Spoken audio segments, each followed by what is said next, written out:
Bonjour à tous, bienvenue sur ce tutoriel, nouveau tutoriel, nouvelle série de vidéos sur TIA Portal. Alors TIA Portal, on va voir le graph 7. On va pas utiliser le graph 7 qu'il y a dans TIA Portal. Moi, j'ai la version TIA Portal V19 de base et j'ai pas de graph 7. Alors, le but, c'est de transcrire le graph 7 que je vais vous présenter aujourd'hui, les différents graph 7 en ladder. On avait fait une vidéo il y a 2 ans, un tutoriel. On avait traduit donc le graph 7 en ladder. On avait utilisé la méthode sur mots. Alors là, aujourd'hui, dans les vidéos à venir, je vais vous expliquer la méthode 7 reset.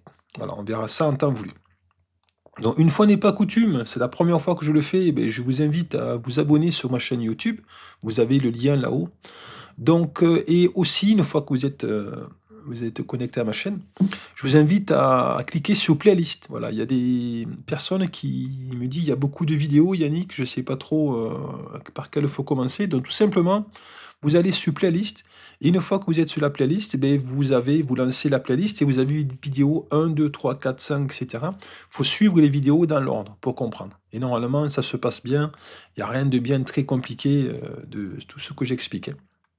Voilà, vous avez différentes vidéos. J'avais commencé par le tutoriel, le Selectrical Expert, hein, c'était la V5R2, V5R3, V5R1, V5R2.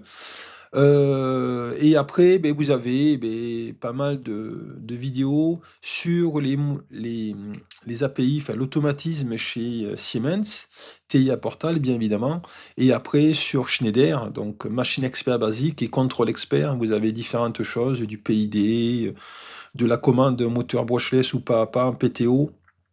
Vous avez différentes choses, traitement numérique, langage ST, langage SCL, SCL pour TIA Portal, ST pour Schneider. Et vous avez du Linmot, IO-Link, etc. Je vous laisse voir les playlists. Tout ça, c'est gratuit.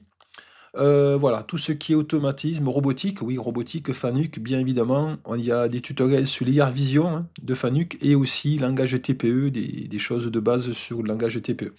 Donc voilà un petit peu. N'hésitez pas à vous abonner à ma chaîne YouTube. Donc vous avez maintenant, on va revenir au contexte, d'où on est, le but de ces vidéos. On va faire, on a différents graph sets que je vais vous expliquer aujourd'hui. Et donc, on a une scène donc sur Factory.io qu'on ne présente plus.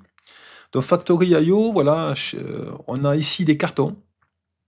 On a des palettes et on a des cartons dessus. Et le but du jeu, c'est de trier ces cartons. Donc si on a un carton moyen ou grand, on va aller à droite. Et si on a des petits cartons, on va aller à gauche. Voilà. Comment on peut savoir si c'est un grand, moyen, petit? Ici, vous avez différents faisceaux, là, d'une barrière. Donc en fonction tel ou tel faisceau est coupé, on va aller à droite, grand, moyen et petit à gauche. Donc tout ça, je vais vous mettre dans la description une présentation générale, voilà un petit peu les différents cartons. Et après, on a ici l'explication un petit peu, la plateforme de transfert, l'évacuation, bon, un petit peu ce que je vous ai dit. Le pupitre de commande, on va y revenir. Et après, vous avez ici, en jaune, j'ai mis les sorties, les actionneurs, hein, et après en rouge, les différents capteurs. Voilà. Donc tout ça, c'est expliqué. Ici, on a les entrées-sorties, il faudra forcément les déclarer hein, sur TIA Portal, les entrées-sorties de l'automate.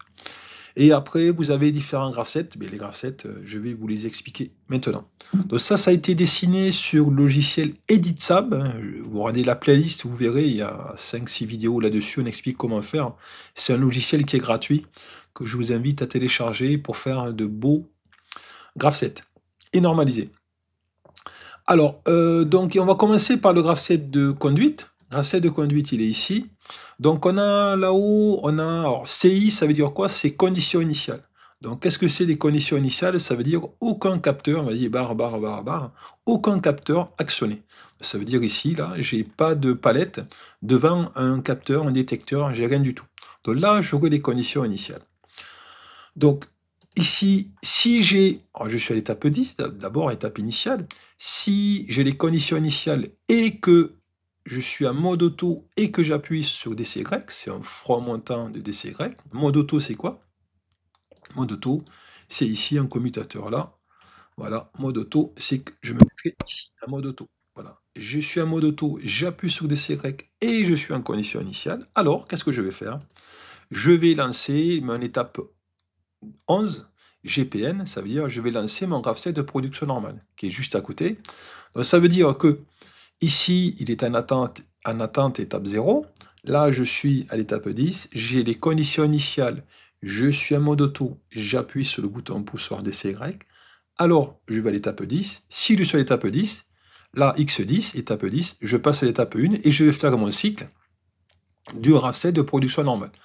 Alors là, rien de bien compliqué. Donc, en gros, il y a deux branches. Soit j'ai un petit carton et la variable même est à 0, soit j'ai un grand carton, la variable même est à 1. Donc ici, 1, je passe là, et 0, je passe là.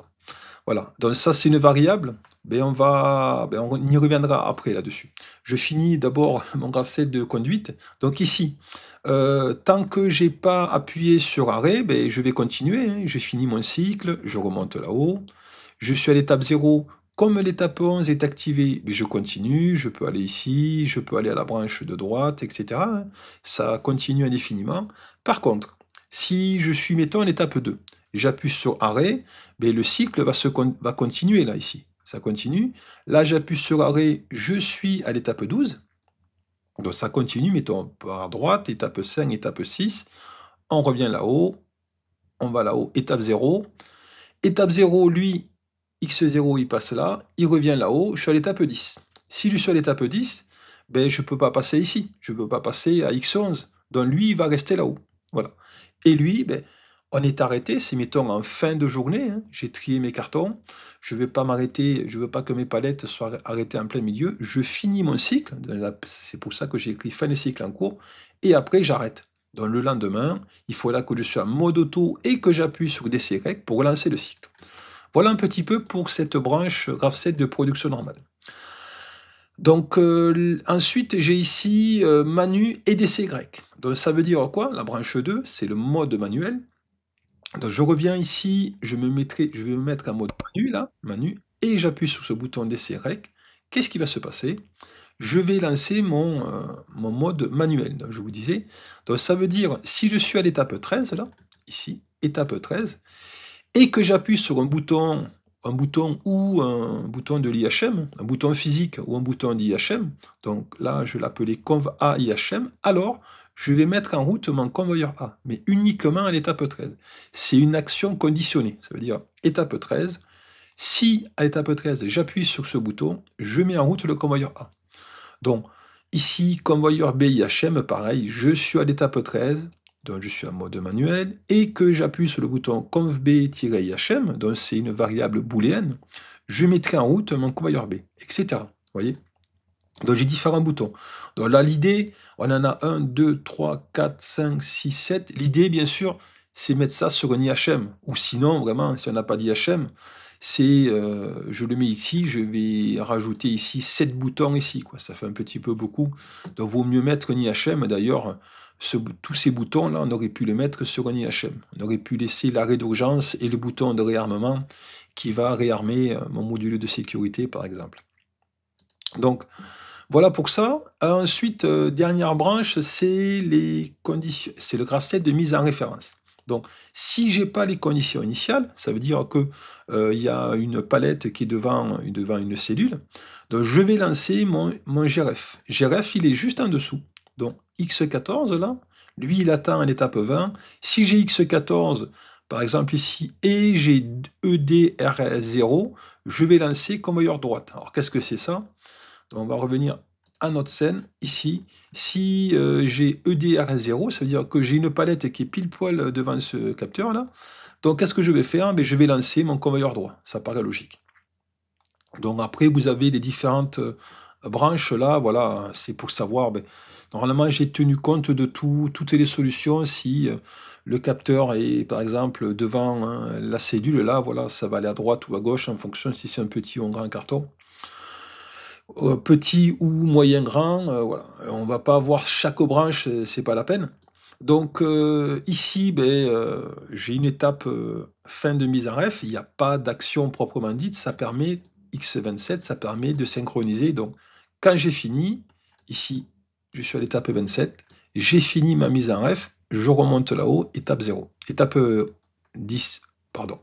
Donc ici, je ne vous l'ai pas expliqué, j'ai un voyant H-init, c'est une action conditionnée, pareil, qui va s'allumer si j'ai pas les conditions initiales. Ce voyant H-init, il est ici, il est là. Voilà, il est là, ce voyant. Vous avez le bouton poussoir init et le voyant H-init. Vous voyez, il est ici. Donc il va s'allumer si j'ai pas les conditions initiales et bien sûr que je suis à l'étape 10. Voilà. Ben c'est tout. On avait, si, on va expliquer un petit peu le graph-set de production normale. On va pas expliquer les deux branches, je vous l'ai dit tout à l'heure, mais ça ici, c'est pas un bug. Vous avez une forme de drapeau. Ça veut dire que à l'étape 2, j'affecte une valeur. C'est une affectation à l'activation. À l'activation de l'étape 2, j'affecte une valeur numérique. Donc là, c'est 0, hein. Là, c'est 1.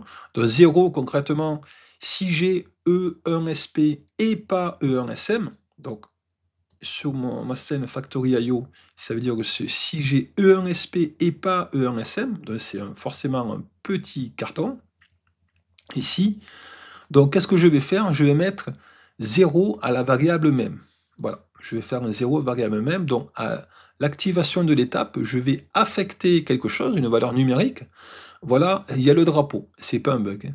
Et ici, bon, ça c'est bien sûr pour les moyens ou grands cartons, je mets la variable 1. Voilà un petit peu.